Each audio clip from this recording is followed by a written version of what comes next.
Hi, my name's Benji, and welcome to Dice vs Cards. Today we're looking at Imperial Assault as part of our Offbeat Chronicles, a series that casts its beady eye over games I've recently got to the table, and that promises to deliver only the important and only the humorous information straight in your eyes and up your ears. So let's play reverence to that boldest of statements and get this space opera started! In Imperial Assault, you are playing Star Wars in a dungeon.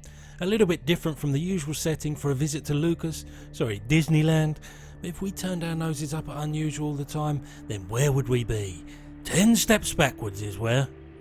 Stop now. Focus. Impasse, as we'll call it, is a dungeon crawl, as I've already inferred, and it's one that uses a mild evolution of the mechanics found in Descent Journeys in the Dark. So a pretty good pedigree then.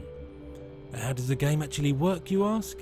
Put as simply as possible, 1 to 4 of you will form a motley crew of rebel forces, and either a 5th player or the more recently designed app, which also provides a fully cooperative environment, will set the scene in the form of a mission backstory and some map tiles. But only what's visible and or known by the players. And then it's up to you to explore cautiously but to your heart's content in efforts to meet the mission objectives. Each character has a movement allowance, and when it gets time to get down and dirty and fight for your lives, you have some dice to roll.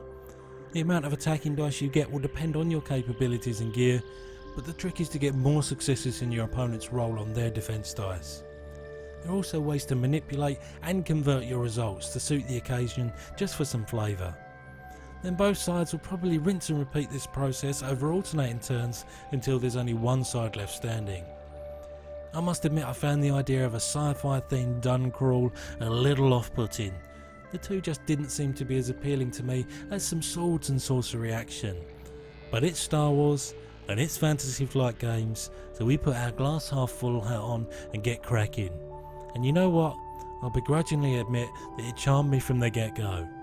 All of the little mechanical refinements that can be found inside just make for a game well suited to an engaging and immersive campaign mode.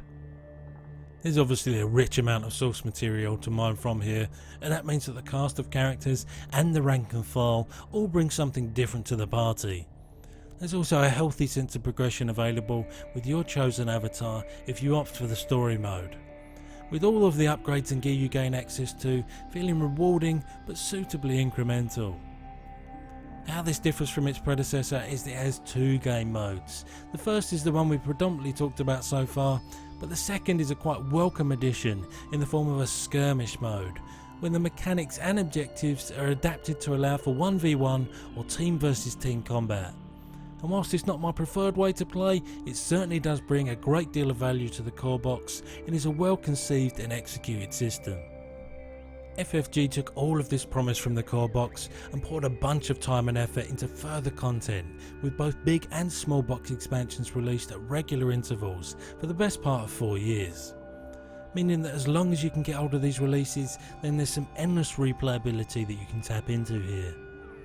I think if you've got this far, you'll realise that I can't help but thoroughly endorse this game, especially if you're a fan of both the IP and of dungeon crawlers.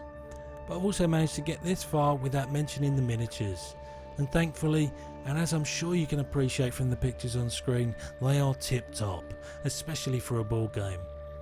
Alas, you won't be getting painted minis out of the box. I'm thankful to have a talented pal of mine that took care of that for me. But all that leaves to say is that there are plenty of reasons why you might want to get this to the table. Make it so, number 1. Apparently the name was chosen after Imperial Assault was already taken, which is strange to me because Assault just seems perfectly apt.